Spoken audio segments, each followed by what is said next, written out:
Hello, today I am going to take you through a barbell hip thrust. We're going to talk about technique and some tips that you can use to make sure that you have your technique and form correct.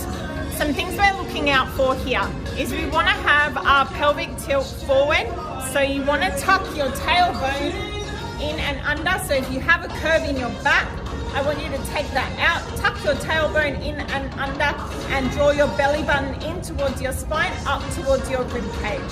So tuck that in, and every single time when we're at the lower part of the movement, we want to activate our glutes and drive up through the use of our glute muscles. So we don't want to feel it so much. You will feel it slightly in your legs, but predominantly this is going to be felt through the glutes.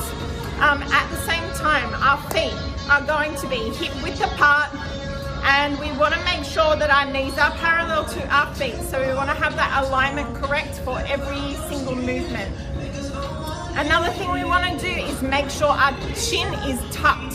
So what I mean by that is when we're going through the movement, we don't want to throw our head back, keeping in mind that our neck is in alignment, is an extension of our spine. So we want to make sure that we're looking after that, especially when we have, our body under load. So what I want you to do is make sure you keep an eye on your chin, make sure it's being tucked. So what I mean by that is as we're moving, we will tuck our chin down towards our chest, and our eyes are going to be straight ahead. So pick a spot straight ahead, keep your eyes on that spot, and don't move your eyes from that spot. Your body will hinge, and your eyes will stay on that spot, and your chin will stay tucked. Now, when I mention about your body will be hinging, we need to make sure we're doing that from a certain point on your body. So what I want you to do is think just below your shoulder blades. We are going to place that position onto the bench. The height of the bench as well, we don't want it too high. So we want to be able to, depending on I'm quite tall myself, so depending on your actual height, depending upon the height of the bench. I like to have the bench roughly around the height of my, from my knee to the floor, roughly. So you can use that as a bit of a guide. Everyone is quite different. So depending on your body biomechanics, depending upon the height of the bench, but you don't want it too high, and you don't want it too low.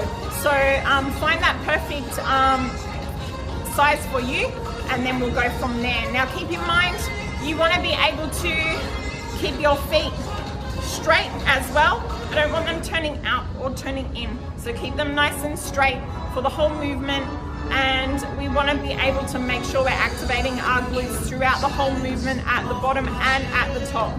At the top, we can add in a pause. Now that is going to add to the intensity. Some other ways that we can progress this movement to the next level, so we can add in a pause at the top. That is one way. Another way is we can add a resistance band around our knees. As long as it's not going to let our knees cave in, we want to make sure we still keep our knees out during the movement. So if you can do that, you can add that, and that's going to add to the intensity and increase the difficulty of the exercise. Another thing, obviously, progressive overload. So as you're getting better at the exercise, we want to keep progressively overloading that in as far as weight is concerned. So start off with a lighter weight, master the movement, master the technique, and then add in that progressive overload. If you are unable to add extra weight, you're finding that if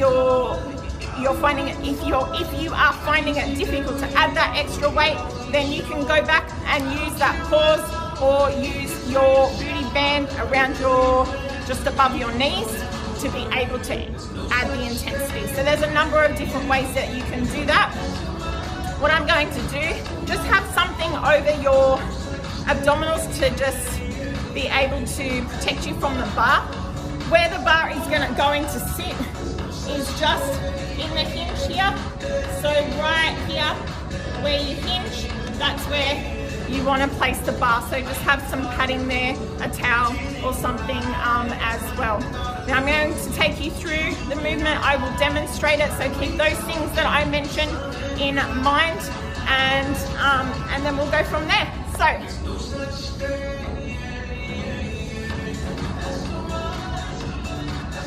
I'll show you without the bar first. So if you've got your hinging point, you are going to come up. You want to make sure you're nice and straight here, and your pelvic tilt is forward. So you want to take that curve out of your back. Your eyes are looking straight ahead. Chin is tucked, and that's the position. Your arms here on the bar. As you come down and back up.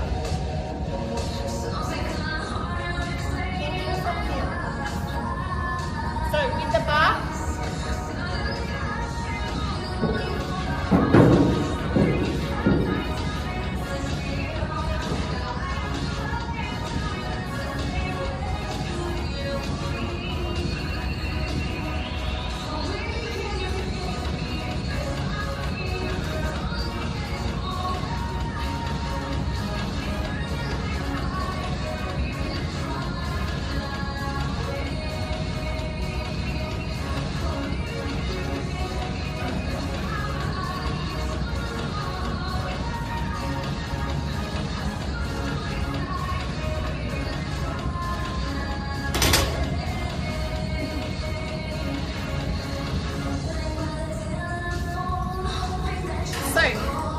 that one has given you a few extra pointers when it comes to barbell hip thrusts. Another one we want to keep in mind is you have to keep your core nice and tight through this. So I want you to remember, as you pelvic tilt forward and you're engaging and activating your glutes, you also want to engage and activate your core to keep that trunk nice and stable, nice and strong.